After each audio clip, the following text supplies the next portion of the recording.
Hello, everybody. Welcome to episode 60 of the show. Episode 60. A monumental number of episodes has been created of the Brent Pella Show. And we're here today with my good buddy Daniel Eachus. Dan Eachus, comedian, hilarious dude. I did a comedy festival with Dan Eachus up in Sacramento years ago where I took third place and he took first place, and I completely forgot to bring that up to him because my competitive ass still thinks I should have won it, but that's okay because he won it and he's a funny man and I love him for it. Dan Eachus tours all over. He just released a brand new book called A Day at the Zoo in 2062. It is a collection of short stories, all humorous and funny in nature, and he's a really funny dude, and I know you'll enjoy this episode. We talk about comedy and all things stand-up and about his new book and a lot of other fun stuff. This episode of the show is brought to you by Cognibiotics from Bioptimizers. You know them, you love them. Come on, baby.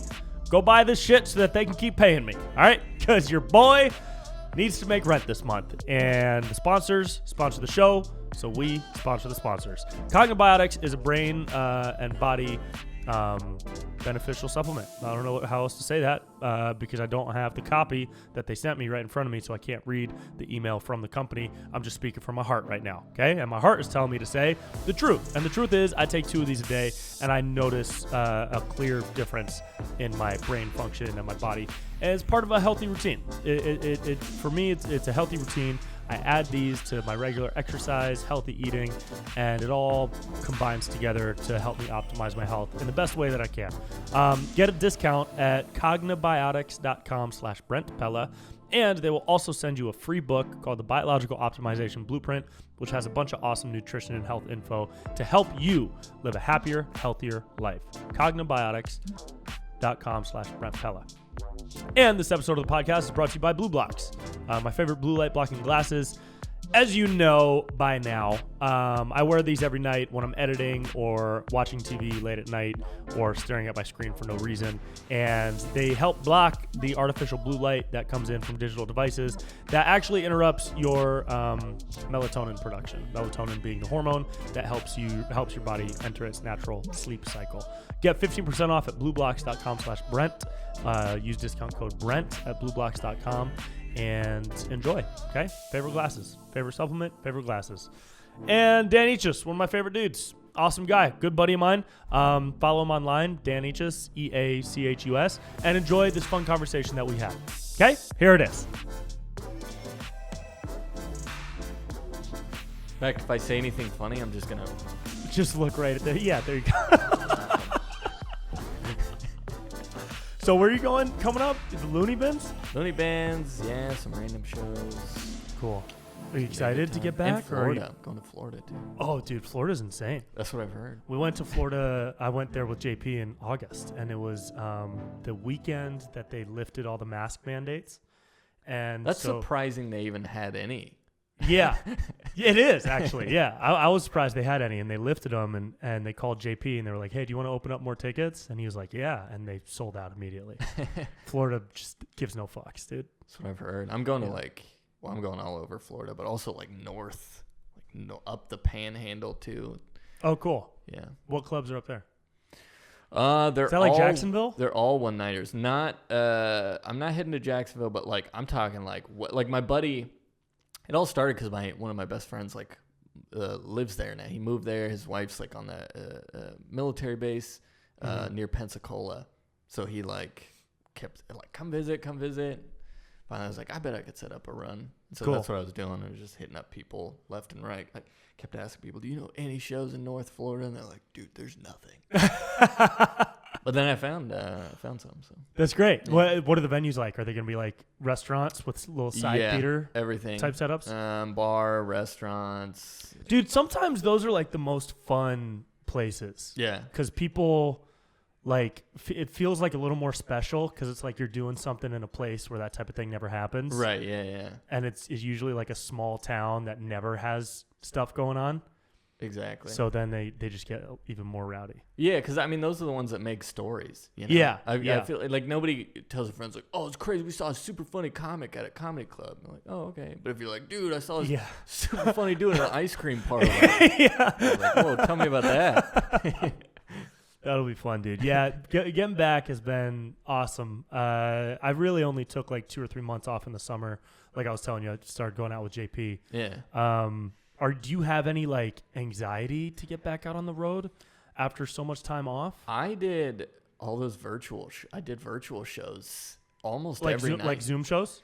Yeah, so I started my own. I was like, you know what? I've never live streamed before. Let me start live streaming. So I did comedy for like no actual audience members other than the chat. Was that Lonely Daniel Live? Yeah, I did that. That was fun. Yeah, so I did those. Oh yeah, that's right. You did Instagram with me. Yeah. So yeah, I did it on YouTube, Instagram, Facebook. I ended up doing like 320 of them or something. Oh my God. Who's counting? That's so many. Yeah. Holy shit. So it was like every night. So I was treating them like an open mic. So I would because I was doing a rotation, Facebook, Instagram, YouTube, Facebook, Instagram, YouTube. So I would try the same set for 3 nights because I had kind of different audience. And it was never huge. It was always like 5 to 10 people most of the time. But it was like, yeah, it felt like honestly, that's an open mic in LA. Yeah, that's for kind sure. of more than a lot of open mics in LA. Oh, I've done way worse than that. Yeah. So to have like 5 to 10 random people who aren't comics watching me every night, it was great. I was trying new stuff. I was, putting bits in there. And I would say like maybe anywhere from 2 to 4 times a month, I would get like Zoom shows. I would test stuff at a real audience. And I did a handful, maybe like 5 in-person shows throughout 2020. So it was good. And then I'd schedule like, I'm going to do an hour set tonight. And I was just keeping sharp. So cool. Yeah, that's cool. I feel like a lot of people just took it as like a time off type thing and didn't do anything to keep working. So that's cool that you like the people I saw doing the most, I think are going to come back the strongest. You did 320 of those. Yeah. That's insane to me. That's so crazy. I don't know if it's impressive or sad. I mean, it's definitely both, but you have the impressiveness of it in there for sure. So that's really cool. So are you coming back with a lot of new material? Yeah, I have a lot of new stuff. You know, it's funny. I just did this last weekend in Escondido. They have a comedy club there, the Grand Comedy Club. Yeah. So that was a fun, super fun weekend. And I was telling like it's been fun connecting with other comics. Some like who have done shows, some who have done virtual shows, some who haven't done any. And it's funny, like the only thing that's it's not off, but like the biggest challenge isn't material for me. It's still like, you know how like somebody yells something or you see somebody in the crowd and you're naturally like as a comic you're like, oh, I should go into this bit, and then you go into that bit. It's those things that are like slower right now. Yeah. And I'm like, oh, I gotta normally why did I do that bit? Like, me last year would have never gone into that bit right now. Yep. So stuff like that. Yeah, the pacing and the cadence of, kind of like the mechanics of making a set flow were like the biggest challenges for me. Yeah. Coming back into it. Because when I first started going back on the road, it was like once a month. And I stopped doing the Zoom shows. It wasn't for me. Yeah. It's for some people, and that's great. And it's not for others, and that's great too. For about 3 people. Of all. And so I wasn't doing that. And so I would do like a full weekend of like 8 shows back to back to back, and then have like a month of nothing. And just videos, and doing video stuff. But that's very different. That's a very different performance medium than stand-up. Yeah. So I would find myself like being really sharp by that 8th out of 8 show. And then waiting a whole month and losing it, and then like getting sharp by the end of it again, and then waiting another month. But now I'm starting to feel the rhythm again, and there's more live opportunities. So it's funny. I feel I don't know, cheesy making this analogy, but it is a lot like football in terms of like being a quarterback, where I felt like I worked out and I practiced throwing the ball a bunch, but then like you get thrown on the show, we're like, oh shit, I'm about to get hit. Like, this is a little different. I gotta like diagnose things quicker. Yeah, totally. That's what it feels like. Yeah. But you're protected because you got that Bill Gates juice. I have it in me, bro. Yeah, flowing through the biceps. I told him, I said, inject me where it counts, right there. Right in the arm, baby. Oh man, dude! Did any of your stuff get more political during 2020, or did you kind of stick to your typical flow? Yeah, I stick to what I know. It's just like, of course, we all have opinions about everything, but it was just like, you know, it was a good time to reflect. And you sit there and you reflect and you go, does anyone need to hear my opinion about Sure. They don't. I'll give them what they do need to hear my opinion on, which is beanies and why Tic Tacs are so weird. That's what they need. Yeah. And different types of sandwich lettuce. Yeah, dude, I got fully political, and my brain was like breaking. Yeah, I mean, half my set. You're talking stand-up wise, yeah, stand-up wise and video wise for sure. Yeah. But I just like, I just kind of like, it was very therapeutic for me. I think to start putting out like political videos, I could kind of express my thoughts, and I mean, I can sum it up by saying every side has an extreme that too many people are in the extreme. And so I started trying to get that out and like voicing opinions on that. And obviously I lost a bunch of people, gained a bunch of people. And it's just been interesting. It's a question I have for a lot of comics is like, how did 2020 change your set, if at all? So it's cool that you recognize that no one needs to hear your point. Maybe no one needs to hear what I have to say about, politics too. But I was just so fucking like, I just felt like I was getting beat up by the news every day. So I felt like I needed to push back a little bit. Well, yeah, a question then for you that came up. So, because you've done a lot of like Gavin Newsom videos and stuff like that. Obviously we know in California what's going on. Have you seen like responses and people like in Nebraska? Yeah. Oh, really? They're following that? Oh, yeah. Oh, wow. What I've been told after shows outside of California is people come up to me and say, hey, dude, like, I don't know how you put up with Gavin. I only know about him through your videos. Oh, wow. And I'm like, well, you should probably do some research. But a lot of people have came up to me saying they started figuring out what's going on with Newsom and his policies, first because of my videos, and then because they look into it after and actually look at it. And I mean, at this point, I'm very anti-Gavin. I'm just not a fan of the guy, and I think he's got to go. You should run for governor, bro. I would love to run for governor, dude. I just want to be a famous celebrity first. Because typically that's how it works. You know, Caitlyn Jenner is running. Oh, really? Yeah. Caitlyn Jenner's like leading the Republican charge to take over, which is very scary. Yeah. How's that not surprising though? It's also not surprising. Yeah. Which is hilarious. But yeah, a lot of people know Gavin just the way a lot of people know about the Florida governor lifting mandates and stuff like true. that. Like the Florida governor DeSantis, Texas governor Abbott, and California governor Newsom, and New York's Cuomo. Those are the four like governors that rose to this A-list notoriety over the past year because everything they did made headlines because they're all very much in their own parties and like not willing to cross with other political ideologies when they're making their policies. At least that's what it seems like to me. Yeah. So the Gavin stuff is funny because I still get people commenting like, bro, I live in Idaho and like, this is so funny to me. Like I just sit back and watch you guys. So it's funny. But I've also been, called out by a lot of people for doing that because a lot of people think that you shouldn't be making fun of Gavin because he's doing his best or like he's really trying hard. And I mean, that's just where a difference of opinion comes in. Sure. When it comes to like entertainment, which at the end of the day is what we're doing, it's just like there's so much out there. It'd be different if it was a monopoly and there was one comedian and it's like if you don't like it, like there's a billion other options. There's so much more, man. There's so much more. Move on. Yeah. I get people that'll leave a negative comment on every Gavin video, specifically just the Gavin videos. Oh, wow. As if they're trying to prove a point. And they'll call me like a Republican or like a far-right conspiracy theorist. And it's like, dude, to me, it's open season on everybody. Yeah. If you do something stupid, you should be mocked. I don't care if you're AOC or Donald Trump Jr. Like, right. If there's a reason. But a lot of people think like certain people are untouchable.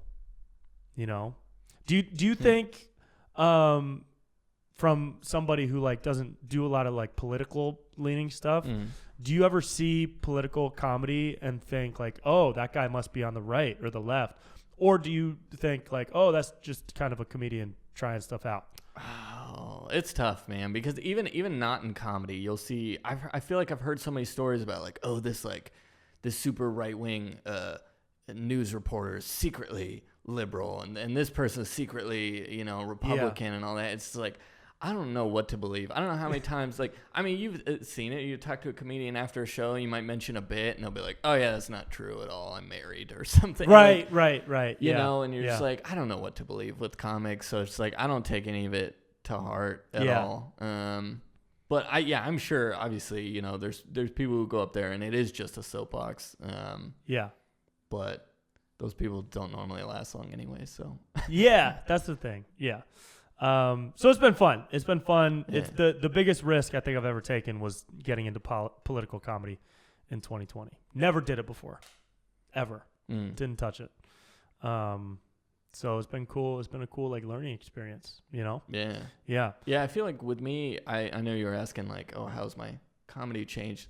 For me, I don't know, because I turned 30 this last year. Congratulations. So I don't know why I whispered that.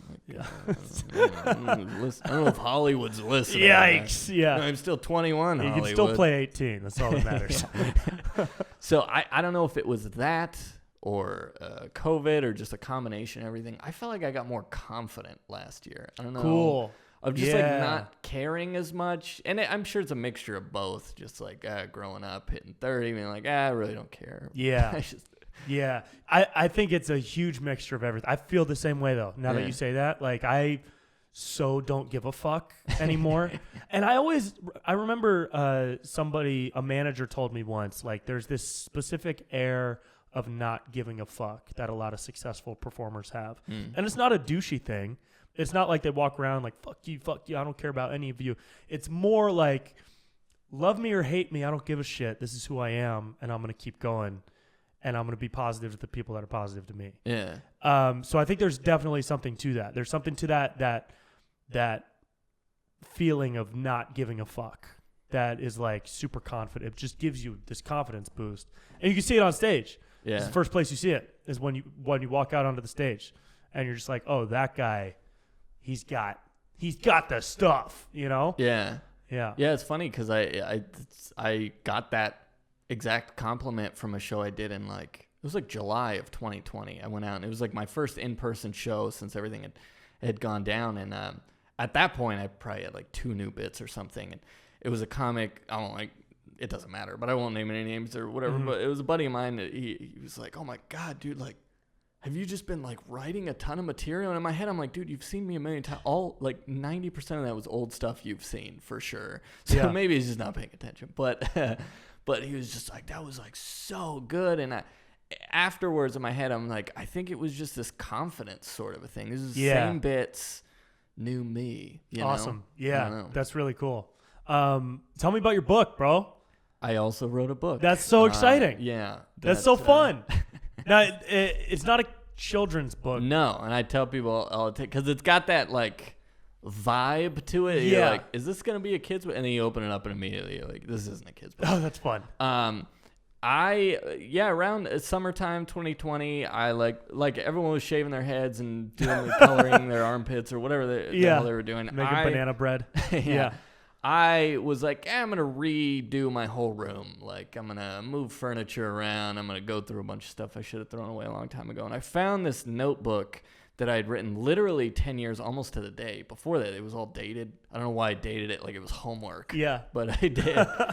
And it was all these short stories that I forgot that I wrote. I had done a 30-day challenge where I challenged myself to write a new short story every day. And I ended up filling up I did it for like several months. And I had all these short stories. And I was reading them, and I was like, man, some of these are, like, funny. Like, yeah, there was, like, 200 there, and 10 of them were funny. But it was, like, some of these are funny, and I think I could tighten these other ones up. And I started doing that, and I was like, oh, I could rewrite this one.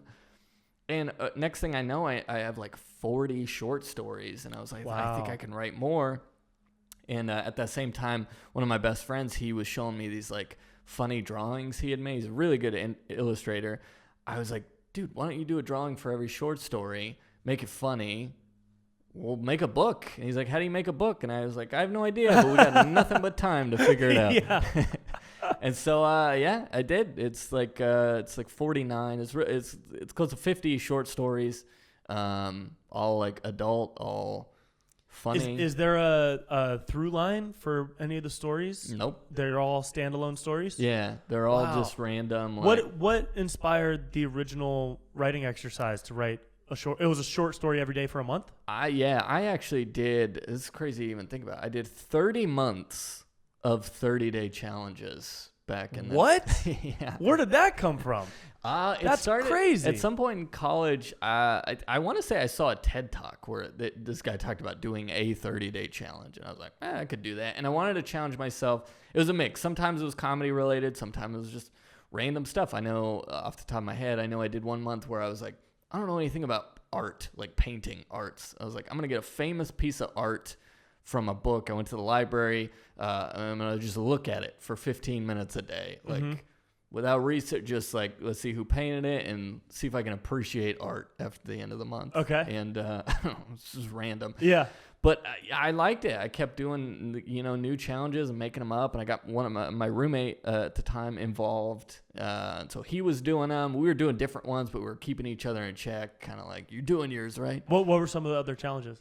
I remember one of them I did, I can't remember the number. I think it was just see how many push-ups I could do every day, which, I don't know, you could see my stature. But at one point, I hit up, towards the end of the month, I was up to 75 or something. Straight? Which I'm also like a skate. That's I good, don't have much weight to. Sure, but body weight wise, that's still very decent. Yeah, I mean, I started at probably 15 at the beginning of the month. Right. But it was just every day. And and I had stopped for 3 weeks. I was like, my month has died, and really doing more after. Occasionally I would, but not regularly. And 3 weeks after that, we saw my buddy of mine saw on campus. I was at Long Beach State at the time. Push-up contest. See how many you could do. And everyone was bugging me dude, you got to do it. Get back into it and get that number up again. And you got to do the contest. And I was like, no, I'm back down to 25 or something. I can't do that. And sure enough, I ended up finding out the winner did 50 or something. And I was like, I would have won. Man. I could have beat that guy. Could have beat that fucking guy. How ridiculous would that be if I was the push-up champion of Long Beach State? Dude. That would be so funny. Yeah. Yeah. But yeah, it was, God, man, I did one where I try a new thing every day for 30 days. So I wrote this big list of stuff I'd never done, little doable things, go a different way home, have a picnic by yourself at the park. That's cool. Yeah. I know I'd never had sushi at the time. That's how I tried sushi and all these weird things like Bloody Mary. I'd never had a Bloody Mary. Yeah. And this was in college? It started in college and then it continued a little bit afterwards, but yeah. Cool. So yeah, it was one of those 30 short stories, one short story every day. And that one I kept doing because I was like, oh, this is fun. I like it. And that you kept doing that for 30 months? No, the short stories, I filled up 2 notebooks and I was like, all right, this is done. And then I didn't know, I was like, just kind of put it away. And that was that. And then when I found it, I was just like, oh man, this is awesome. And I rewrote them and I was like, what do I do with this? I can't. Yeah. The way they're written to you, I'm like, I can't turn them into bits. I don't know what this, what am I going to do with this? And then they're real legitimate stories. Yeah. They're all fictional, they're all funny. They're all comedy slanted. I'm trying to think of elements of humor. There's one where I mansplain what mansplaining is. Oh, that's great. I made a video like that. Oh, did you really? Yeah, it's called 2 Men. It's actually all your jokes. It's all my recent videos. Exactly. There's some weird one, one's called Life's Great Questions, and it's just a list of funny, that was last week's funny video. questions. Yeah, that's great. Yeah. And then I have this Gavin Newsom impression. It's really weird to type, but I think I did well. It comes across. Dude, that's awesome. So what a cool quarantine project. Yeah. Now you got all the ones down that you wanted. You rewrote some of them. You compiled them. You put them in order. Your buddy came on to do the designs, the drawings, the illustrations. Yeah. And then did you self-publish it or did you bring it to any publishers? Yeah, I self-published it. It's really weird. It's so easy to make a book. That really blew my mind. It's easy, but it's not difficult, but it's a long, tedious process. It's just fill out this form. Now go do this form and then go do, and it's all just it's not hard, but it's God, it just took forever to get all this stuff, getting the ISBN and barcode, and then send this book to Library of Congress, and then get this number and this thing, and it's just like to be like officially published, like so that you can be in stores. Yeah, you're supposed to. Well, that's a different number that you got to get, like CPIC or something. I forget they all have acronyms and stuff. Yeah.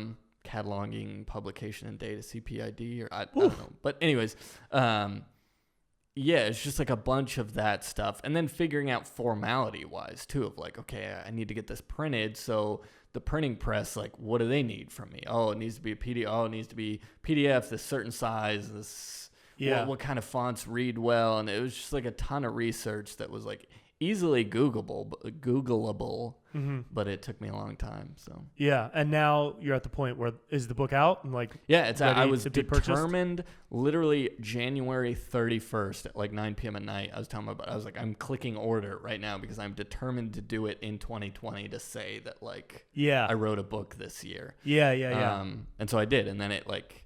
Yeah, I got all the books in like mid-January, and then February 1st started selling them, and they're online at zoo2062.com. And the book is called? A Day at the Zoo in 2062. Cool. And is that the title of one of the short stories? Yeah, Sweet. Felt like a cool band thing to do. You know yeah, what I mean? yeah. Bands do that with their names. Track names. Yeah. That's awesome, dude. That is so cool. Are you trying to put it in stores anywhere, like a little Starbucks front of the shop type deal, or like a local coffee shop? Is it that type of thing? I mean, if you're listening and you own a Barnes and Noble, like definitely put us there. But a lot of it was just like, let's see how many we could sell online, just on the website, and also dealing with Amazon was a mess. Oh, really? If you own Amazon and you're listening, you hear that, Jeff? Disaster. Fix your shit. Yeah. Oh God, I don't even want to get into that. Yeah. It's like a whole podcast, like not even an episode. That's a whole podcast. Oh man, what a nightmare. But yeah, and then merch after shows. Oh, cool. Do you travel with it? Yeah, because I was telling my buddy, the one who did the illustrations, I was like, I really don't know if a book is gonna sell. So I was like, let me do a few shows. Let me kind of test the waters, and I did. Like right out of the gates, like everyone was buying them, and It makes sense. It's like there's no pun intended. There's no like shelf life on a book, like Yeah, it's evergreen. You could bring it. Yeah, and it's fiction too. So it's like, yep. I don't know, like it's a book in 2020 you can read in 2050, and you're not gonna be like, oh, this was written a long time ago. Yeah. It's not like a movie that. Yeah, no, the CGI doesn't hold up. I mean, some of the best books were written in like the 20s or something. Right. So I just threw that number out there. I don't. Yeah. I've never read, but. That's awesome. Yeah, dude. so they've been so selling cool. well, and so now it's like a merch. Now I'm a book salesman. Isn't that funny? We get into comedy to sell things. Yeah. I've been bringing shirts on the road and like selling them out, and I find myself rewriting the bit that I used to pitch the shirt. And I caught myself the other day. I was like, I'm focusing too much on the bit that I say to sell the shirts at the end of the shows. And I got into comedy to sell T-shirts, I guess. You did? What happened to socks? You don't do the socks anymore? I don't do the socks anymore. The socks were really fun, but no one wants to buy socks for $20. Yeah. And that's how much I got to sell them for to make any type of profit, because they cost like 8 to 11 to print. You just got to get like 30,000 socks made and then get that price down. Exactly. In the future, maybe I'll do it. I started using Printful. Do you know what that is? It's a third-party website. People can order direct, and they fulfill the order. And then I just get a cut of the sale. So at first I was mailing everything myself. I had all the envelopes for the shirts, and I was packing them myself and adding like stickers and then taking them to the post office. And I did that once for a week, and it was a nightmare. I was just like, I cannot. My room was covered in those pieces of plastic that you like rip off the envelope to stick it to itself. And then like I was stepping on them everywhere I went because they're fucking invisible and they're sticking to my feet. And I was just like, I am a comedian, not a postmaster. I need a system. So now I've been doing it online. Yeah. Cool. Yeah. It's fun. Yeah. But merch is kind of a nightmare to figure out like what is he going to sell and what's not. Are you still selling beanies? I'm doing beanies, and I got my beanies. I still got my like digital album, which was my stand-up album, but it comes in like the digital cards. And so it's cool. like I'm in a good position with merch because the beanies, digital album, and the book, they're all super easy to travel with. Oh, nice. The book isn't too thick and heavy? No, yeah, it's like 130 pages, so it's paperback because I'm not rich. And yeah, so it's like I could shove all that stuff in a bag. That's why I love the beanies so much, because I was like, oh, these don't even get wrinkled. Like I could just shove them in a duffel bag. Yeah, that's awesome. That's really cool. Now you went to Long Beach State, right? Yeah. Are you from Long Beach? I'm from Long Beach State. I was born in the gymnasium, actually. No, I'm from Fresno. Good old. Oh, that's right. Yes. You grew up in the Fres. Yes. Ooh, yeah. All right. Yeah. You got that Fresno energy. Yeah. Got that smell. That's Fresno smell. Got raisins in my veins. Did you start comedy at Long Beach when you were in college? Kind of. So I was in college. I was at Long Beach State at the time, but it was like, I did my first it was February 2009. And so I started hitting these open mics and stuff. But that year was my first year in college, and my first year I was in the dorms. And so about 3 months into doing open mics, and I was doing them regularly, like right out of the gate, I was doing like 5 a week. Wow. Which it was pretty crazy. Freshman year? Yeah. Wow. And and so, yeah, I felt like I just started to get the groove of just like how open mics work, and, this is how comedy works. I got to write bits and all this kind of stuff. And then I had to leave the dorms, and my apartment, I wasn't going in an apartment until August. So I went back to Fresno for summer for 3 months. Oh, wow. And I didn't want to, I was like, I just learned this whole new skill. I don't want to stop. And so lucky for me, the month I had kind of moved back to Fresno for the summer, they started this comedy show that was essentially, if Fresno ever had a comedy club, this would be the closest it ever got to it. At one point, it got big enough to where they were doing like 5 shows a week there. But yeah, like big, like cool names, like not like huge comics, but like, headliners were coming through, and there wasn't at that time a big comedy scene in Fresno. So they were asking me to feature.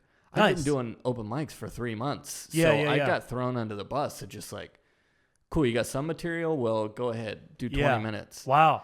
And it was a great learning experience. And I was, like I said, like doing actual shows like with headliners and stuff. So I was learning a lot from them. And then when I came back in like August, September of 2009, people were like, 1, where the hell have you been? And 2, oh my God, so why do you have all this material now? Yeah. And it's like funny and all that. So that was kind of the best thing that could have happened to me. Like learning enough and then getting forced to do a bunch of shows. Yeah. And then coming back and getting back into like LA stuff, and then actually kind of starting to get booked doing like opening spots at like actual shows and stuff in LA. Yeah. That's awesome. Yeah. Sometimes it's like you have to force yourself to be in those uncomfortable positions, especially doing comedy and anything live, to just like force your way through that suck process. Because I'm sure you didn't have 20 minutes, right? Or if you did, you were like just really throwing shit together. I did. I have such a weird. You're like taking me down this rabbit hole of like how weird my like career or whatever started. The first show I ever did, I did 45 minutes. Whoa! Because I didn't. Like I said, so my very first show was in Fresno, and it was just kind of a bucket list thing to do before I moved. Mm-hmm. And that was in like summer of 2008. But I didn't. It was just kind of like, this is a fun thing I'm gonna do. I did 45 minutes because I had never been to a comedy show. There were no comedy shows. I had only watched Comedy Central where people do an hour, and with commercials that's like 45 minutes. So I was like, cool, that's what comedians do. They did 45. Like the idea of a comic doing 5 minutes didn't even make sense to me. Yeah. And it's funny looking back because I got a couple buddies and I was like, yeah, could you guys open for me? And they're like, what does that mean? I was like, just do like 20. Just do like 25. And they're like, dude, this is really hard. And I'm like, dude, I'm doing 45. Come on. All right. Yeah. But yeah, my first show I did 45. So it made it really easy once I decided, like, you know what, I'm going to go. I didn't even know what an open mic was, but when I found out, I was like, oh, maybe I could do some of this comedy. It actually wasn't insanely terrible because I made a 5-minute set out of this 45-minute set, which, yeah, granted, the 45 minutes, like, wasn't good, but, like, when I tightened it up to 5 minutes, like, yeah, there was some jokes in there. Yep. Yep.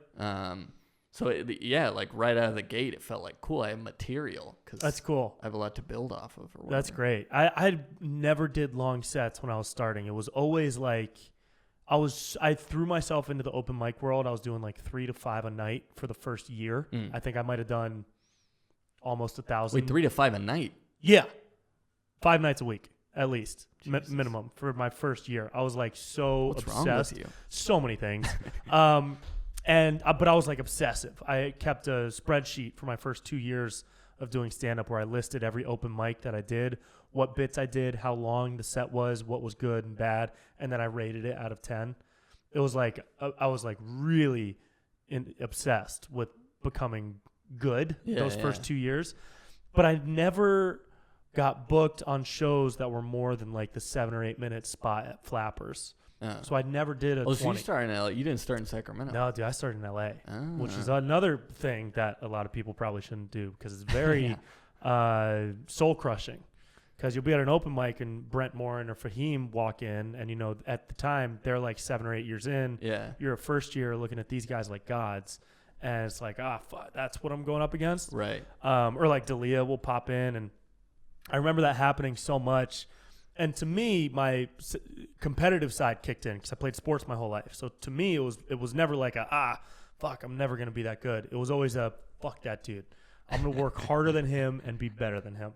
And so I worked so hard those first 2 years, but I was never getting feature spots or like closing spots. I also kind of wasn't interested in like super big headline spots yet. I really wanted those 8-minute spots. Yeah. And so my material and my show or my set for those book spots of like 8 minutes became 1-minute bits strung together. Kind of like if you ever watch a Robin Williams special, he'll just go like through, he'd touch on 10 different topics within 60 seconds. It felt like that for me those first couple of years where there was never a through line. It was always like a 1-minute bit, 2-minute bit, 30-second bit, 1-minute bit, 2-minute bit, good night. Yeah. And I still kind of struggle with that because now I'll have like a couple bits that are like 1 or 2 minutes each, but I can string them together and it becomes kind of like a 10-minute chunk on a certain topic or within a certain lane. But it still feels like I'm so influenced by those early years of like trying to hammer down the best 2-minute open mic set I could, and then using that 2-minute set in a longer set. Yeah. You know what I mean? That makes sense. Yeah. I feel like I have a very similar thing, but at some point I was just like, I guess this is just who I am. Like, yeah.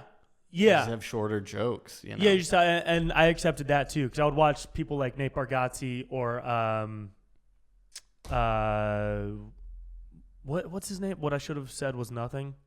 What's his name? He's a great storyteller, stand-up comic. I can't believe I'm not thinking of his name right now. He's you know who I'm talking about. You're throwing me under the bus. He's a stand-up. He's God damn it, Jamie. Can you look that up, please? We have young Jamie in the building to look it up. What I should have said was nothing. I just saw this dude's thing. Mike Birbiglia. So like people like Mike Birbiglia or Nate Bargatze who can tell 10 to 15 minute stories that are like insanely funny. I envy that. That's so cool. It's never been my style. Yeah. I don't know if it ever will be. I mean, I'd like to have a story like that. And I'm sure I've had experiences where if they have had those experiences, they would turn it into like a 10 or 15 minute story. Yeah. But I turn it into like a 2-minute bit and a character or an impression or something like that, you know? So it's just a different style, I guess. Yeah. It's funny you mentioned Brent Morin early on because he was like such a big kind of influence for me when I started too. I mean, I'm sure we started around the same year or close to it. I think you started much earlier than me. If you started in college. Well, 2009. Yeah, I didn't start till 2014. Oh, wow. Yeah. Okay. Yeah. Yeah, 2014. Yeah, that's way later. Yeah. I feel old. Yeah. Dang. But we're the same age. I mean, I'm 17, so. Oh, yeah, that's right. Yeah. If Holly was listening. Right. Because, for me, Brent, he was one of those headliners that always came through Fresno. I mean, my God, that guy would do it every, like 2 months, it felt like. Yeah. And he would just crush it every single time. And I always felt like, well, I'm featuring for, like, I got a match. I can't have him look down on me. Right. You know? Right. That's important, I feel like, in comedy. You can't. Mm-hmm. You can tell when you see comics who have been doing it for like 15 years and they're still not funny. You're just like, look who you're surrounded with. It's like, I mean, I think that's a benefit of being in LA because you can't stay neutral in LA. You'll never get anywhere. And then in a lot of other cities, I'll see people that are like the king of that city, but they don't really move. Some don't. Some come to LA like Ron Funches, you know, and immediately pop. And are great because they put in so much work in their like satellite city, Portland or Austin or whatever. It's changing now, you know? Yeah, now all those cities are becoming their own thing. Yeah. Which is cool. Yeah. I mean, the only difference really like is acting, I feel like. Like if you can't really have like a full-blown TV acting career in, you know, where in Seattle or whatever, but you can definitely be a full-time stand-up comic and be super funny or an internet comedian. Yeah. You can do that anywhere. Yeah, the internet changed everything, dude. Yeah, I know, because everyone's moving to Texas right now. Yeah. That's a big thing. Have you ever thought about moving out of LA? No, because I acting, and then my family's in Fresno, so it's like I'm at a great distance. Where I'm yeah. My mom's in Davis, so I feel like I'm at a good distance. You're like, I can visit whenever I want. It's a one-day trip. But exactly. Yeah. But no, I don't think I can. I'm not. Because of that. Because of family, because of acting. I also just love California, dude. Yeah. I love it. I mean, there's a lot of shittiness. There's a lot of bullshit with politics and policies and things like that. But it comes in waves to me. We take it for granted. Like just geography alone, you know. Bro, you could leave right now from my apartment, and within 2.5 hours, you could either be at the beach, the forest, the snow, the desert. It's unbelievable. Mexico, a lake, Mexico, a different country. Yeah. It's crazy. Yeah. So outside of like places like San Francisco or LA, it really becomes like not overrun with bad shit to me. And I get asked a lot when I'm on the road. People will be like, dude, you got to get out of California. Like, is it really bad there? And I'm always like, no, it's over exaggerated. Yeah. Like in a huge way. There's definitely issues, but it's not a third world country the way a lot of people make it out to be. Like I'll see memes and like conservative talking points about how terrible California is and it's overrun with crime and homelessness. And yeah, there's a couple places like that, but the majority of California is really chill. Yeah. It's like even right now during a pandemic, like it's very not crazy. But parts of it are. And I don't think it'll be that way forever. Yeah. And there's always something to do too, which is great. Yeah.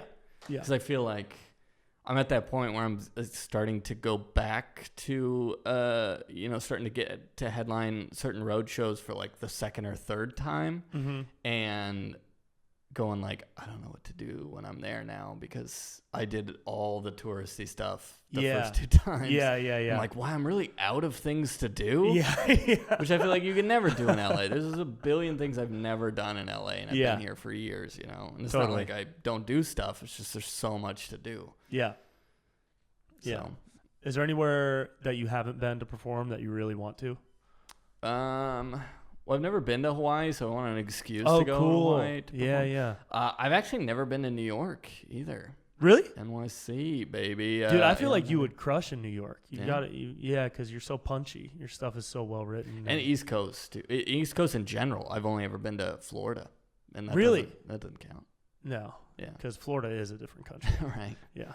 But yeah, never been to, well, I did a college showcase in Pennsylvania. But one of the NACAs? APCA. Oh, cool. That was the day shit went down. That was the day did I tell you about that? That was my first college showcase. I ended up doing APCA, and it was going to be the biggest year they've ever had. It was last March? It was March, let's see, I flew on Friday the 13th, and then it was, the 14th, 15th. So it was literally the day all the colleges closed. Wow. And I was at the college conference. So they were telling us that because there's all these emergency meetings, and it was like, yesterday we had 55 schools that were going to be here, which was a record for them, and it was down to like 12. And I think even then, like 8 showed up or something. Yeah. And yeah, it was madness. Because all these kids were like, they just closed my college today. I don't know if I have a place to live now. Like, all the dorms were and so you're like, well, book me. Come on. And I'm like, hey, guys. I was giving out lollipops at the booth. Yeah. Book me in the future. They're like, we don't even know what the present is like, let alone the future. Damn. It's crazy, yeah. My birthday was on the first day of lockdown. Oh, really? March 16th. It was on the day Mayor Eric Garcetti closed everything. And we played Scrabble in my apartment. It was crazy. Do you know people in New York? Do you know comics in New York? A couple, yeah. You could do a run out there. Yeah, for sure. Yeah, it's especially just tough, now that you're juiced up. It's like tough, like money wise, going to a big city because they never pay well. Right. You're gonna eat the costs. So, but sometimes that's worth it just to meet people and like establish relationships. Like I remember my first couple years, I would take these trips out of town for like a weekend or a week, and I knew I was gonna lose $500, $600, but it ended up being worth it because I would meet a couple of comics who could bring me back for like a paid show or. To me, it was at the time it was worth it just to get 50 new Instagram followers. Yeah. Like to me, that was a currency, and it still is a currency. So I would like submit for a festival in the middle of fucktown nowhere, get in, go, spend 3 or 4 days there, meet a bunch of comics, and then come back with 100 new Instagram followers and feel like so fulfilled. Because to me, that wasn't a loss. Yeah, no, I mean, I definitely did that a little more with festivals, but I also I don't know about you, but like, when was the last time you went on a vacation that had absolutely nothing to do with comedy? Oh man, 3 years ago. It's been a while. But also no, because I went with my mom and sister to Europe, and I was like desperately looking for shows to do, and I ended up doing like 3 shows in Europe. Yeah, so there you go. So like, remember. I don't know. You're probably like me. We're like this. It's also vacation. Like at the same time when you're traveling. So I am trying to do stuff. You don't want to fall in that hole of like, oh, I'm never productive because I'm out on the road all the time and every life's a vacation. You're like, so you're trying to be productive, but at the same time, I do like to go see stuff. I'll be like, okay, I got an hour. Like, what can I go? Are you a museum guy? Yeah, museums. Bro, I love museums, dude. Dude, Photo Spot. I'm gonna shout them. What's Photo Spot? Right now. Yeah. FOTO Spot. They got to sponsor me, man. I've been telling everybody about you. What is Photo Spot? So it's this app that. Do you have an iPhone? Is that an iPhone? Yeah. That it just tells you based on where you are stuff to do. Like really. Some of it's random, like largest fork in the world, and some of it's like, I saw a nuclear missile. I saw a nuclear missile, and the Cold War like went underground, like 30 minutes south of Tucson. Because I was like, what's near me? Dude, it's so cool. I'm like number 1 in so many states, and you're probably gonna beat me because you can get check ranked? in. Dude, it's kind of a weird. I don't know how they're getting money. So you check in when you're there. You have to be like within 0.1 miles. So you got to be there. Yeah. You check in, you get points, and then it like ranks you. But also, it's so weird. Once you have a certain amount of points, you get free merch. You just use those points to be like, yeah, I got a T-shirt from them, a beanie from them, or whatever. Wow. So like, That's so you can cool. see like just based. Yeah, I'm looking at it right now. And you click on the map. Wall with the wings. You can click on the map if you want to, and it shows. Has different spots. What a cool app. Yeah. Photo Spot. And so you click on different states, or you could just go like use the map and like go anywhere, and then click what are the spots to do in this. And so some of it's very like, I don't know why more people haven't seen it because it's super Instagram worthy. Yeah. Let's look in Missoula, Montana. So random. Why did you pick that? Show photo spots in this area. Oh, nothing in Missoula, Montana. Hey, Missoula, Montana. Nothing at all? Get some cool shit to do, Missoula. No, there's 2. What are you doing? You got to click the show photo spot. I see 2. Oh, I didn't see any. Look, it says no photo spots in this area. What? Oh, maybe you're probably too zoomed in because it's only got to show. Oh, you got to zoom out a little bit? Yeah. There's Fort Missoula. Oh, okay. All right, Missoula. All right, you got 2 spots. One's an airport. Smoke Jumper Visitor Center? What the That's in the airport. The small but interesting place dedicated to highlighting the experience that smoke jumpers go through. That's a superhero. That's a fake superhero. Smoke jumpers. They just cast smoke and jump through it, and they end up in a different time-space continuum. Is that where Marvel's at now? They're like, we've got 300 superheroes. Smoke jumper. Dude, this is cool, dude. Holy shit. I'm so happy you told me about this. Because, dude, I love weird shit when I'm on the road. That's my favorite part of traveling. I know people that despise all aspects of traveling. They hate going to the airport. They hate flying. They hate renting a car. They hate driving. They only enjoy the show. And I think early on just kind of embraced all that as like, okay, they're not paying me for the show. They're paying me to travel. Yeah. The show is fun. The travel is what they're paying me for. And then it became like, okay, well, if the travel is what they're paying me for, let me make the travel fun too. And so I was driving through, I did this gig a couple years ago where I was driving from one side of Missouri to the other. It was from St. Louis to Joplin. So St. Louis is on the east side of Missouri, and Joplin is on the It's like southwest, is that right? northwest, I think. Okay. Or is it south?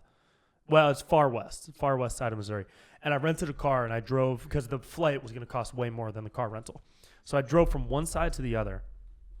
And I passed through like the most beautiful foresty landscape in Missouri. And then a lot of it was like crappy farmland, but this forest area was awesome. Saw a Confederate flag for the first time in person, and I was like, well, not going to stick around here. But then I came across this little shack type restaurant that had a sign out front that said organic lamb burgers. And they were like local lamb burgers. And I walked in, I was like, what's this lamb burger all about? And they're like, come on in, sit down, da, da, da, da. And they were talking about their food. It's all organic, like super locally raised, farm raised, grass fed, like very, very, and these are like stereotypical Midwestern farmer people. So, and they were really nice. And then I kept driving after the lamb burger, which was delicious. And I passed by this sign that said National Vacuum Museum. Bam. And I was gotta like, be bro, in that's got to be in Photospot. And I stopped and I went into the vacuum museum. I got the whole tour. I saw every vacuum that's ever been made, from the very first vacuum, literally ever, up through the newest Dysons, and the progression of like how the bag works and how, dude, when I tell you that was one of the most interesting things I've ever seen, like stopping at a vacuum museum in the middle of nowhere was like life affirming. It was so fun. Please tell me you got a T-shirt that says "This museum I got sucks." one. They had that. They had that. Yeah. I don't know if I got that or a sticker. I think I got the sticker. But it said like, went to the vacuum museum. It sucks. Like stuff like that. Totally. And the guy that owned it like is a vacuum expert, and like it was just it better be. Of course. But stuff like that is just so fun to me. Like, that's such a cool part of the travel experience. And it's funny how many places like that. I know people used to always say that Squim, I think that's how you say it in Washington. What's Have that? you done that gig? It's like, it's somehow west of Seattle, which you're like, that's impossible. But there's like the peninsula thingy in Washington. So it's like north, you could almost like see Canada from there, super far north. Everyone's like, oh, God, that gig, blah, blah, blah. Like, the venue's nice, the show's cool, but, like, oh, God, middle of nowhere, blah, blah, blah. So, like, I go up there, I was like, all right, first off, it's, like, beautiful. There's, like, it's, like, freaking northern Washington. There's, like, trees everywhere. Yeah. It's, like, super close to the ocean and all that. And then I'm, like, looking up stuff to do. There's, like, so much random stuff to do. Really? I ended up going, you know that meme, or is a GIF, from like I don't know, years ago, with like the bear that's sitting there, and then all of a sudden it just like waves. It just waves. Yeah, that bear is from Squim. Oh, cool! So you could go see that bear, and it was a drive-through. The bear is still there. It was a drive-through safari park. Yeah, there's a couple of them now. They're called the Waving Bears. What? Yeah. Are they trained? Are they raised in captivity? I don't know when they got there. They must be if they can wave. Yeah, it's hilarious. I don't know if that's a natural move. Right. But yeah, have you ever been one of those drive-through? No.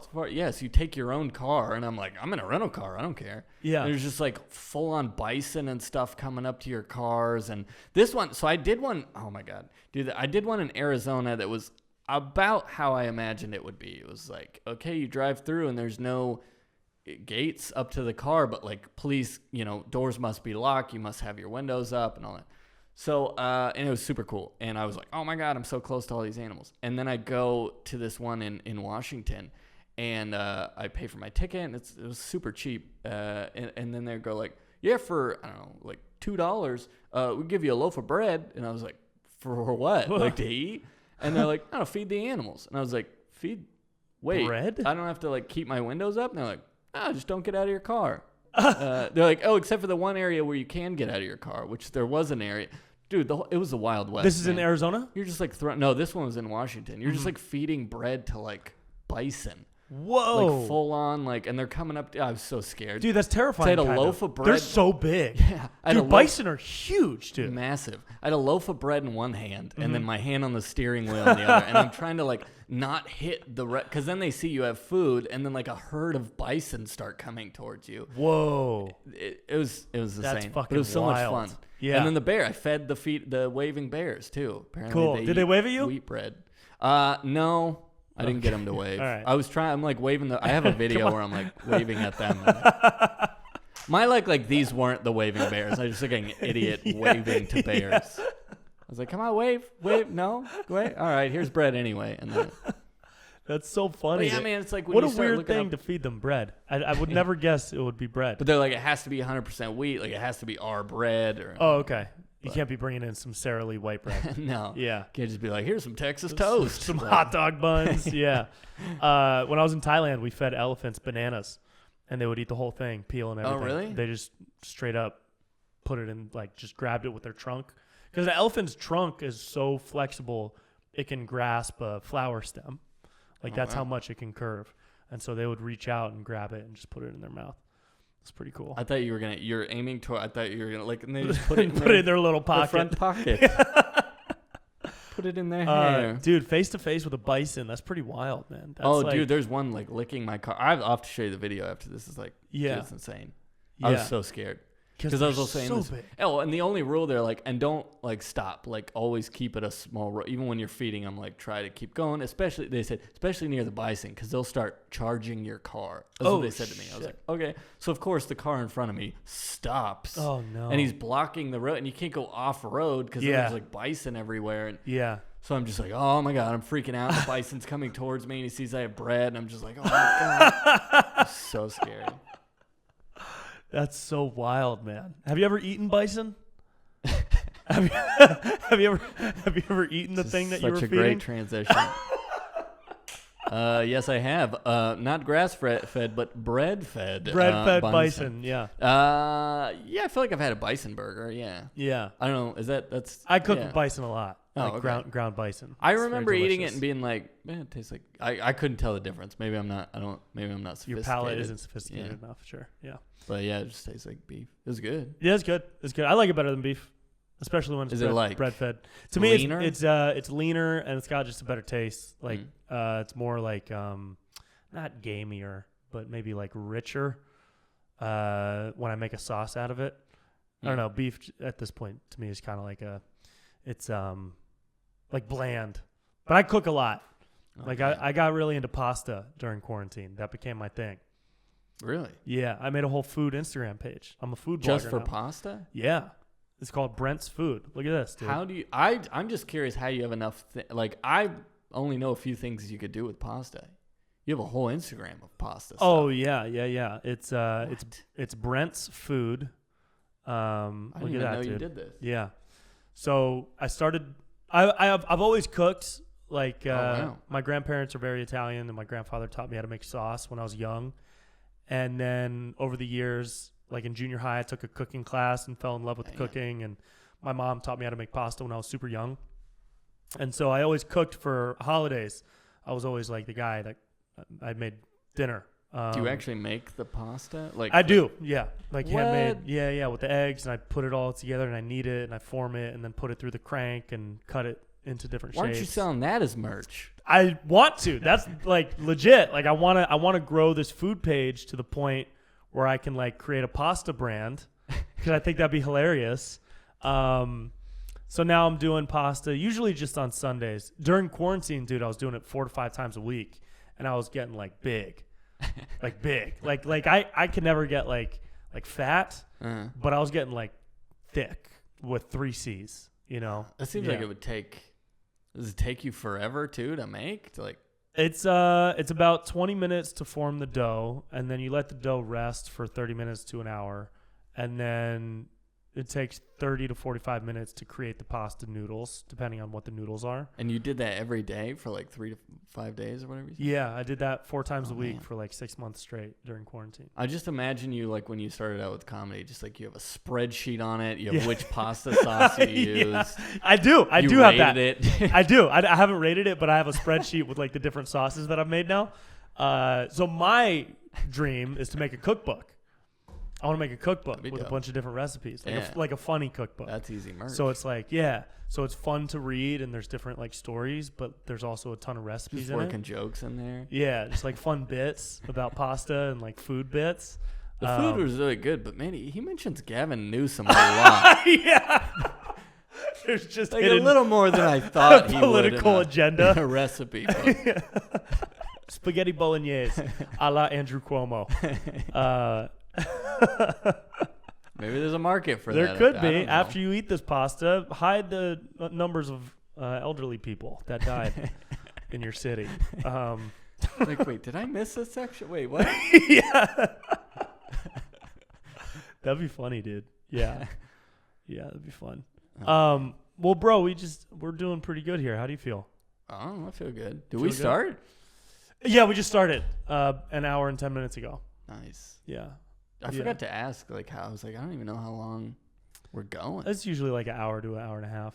Nice. But I feel pretty good. That's good. You feel good? I feel good. Where can people find you? Oh, I'm off the grid, man. Hell I just decided baby. I'm off.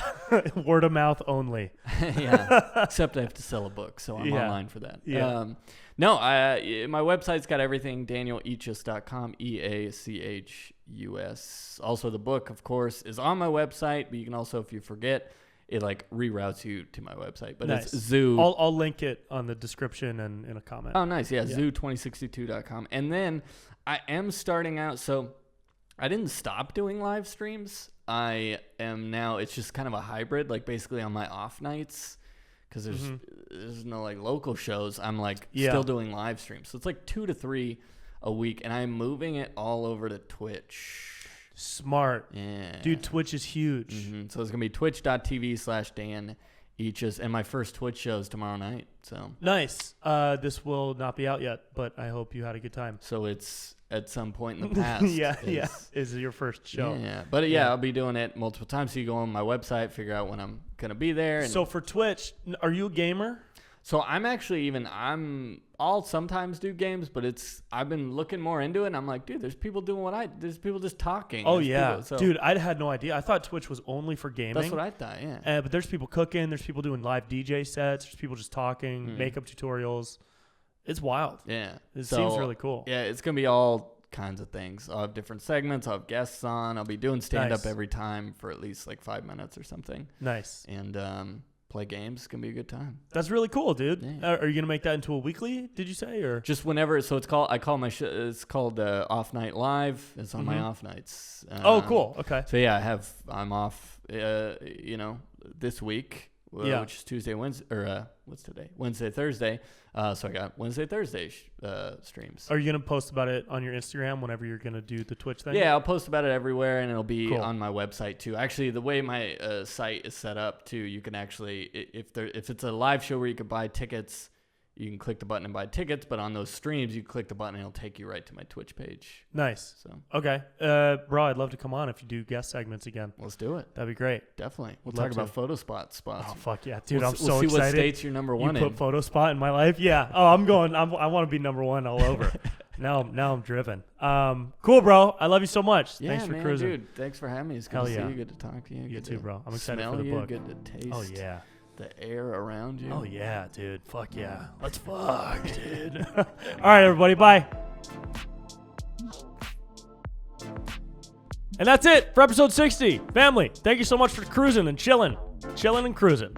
Follow Dan Eachus. Get his book, Day at the Zoo in 2062. Hilarious book, awesome short stories, and see him live. And follow his Twitch that he's going to launch when he starts doing more live streaming online. Super funny dude. Well deserving of love and appreciation and respect. And respect your own body with Cognobiotics from Bioptimizers. You like that shit? Just worked in an ad read, baby. We move fluidly through these ads.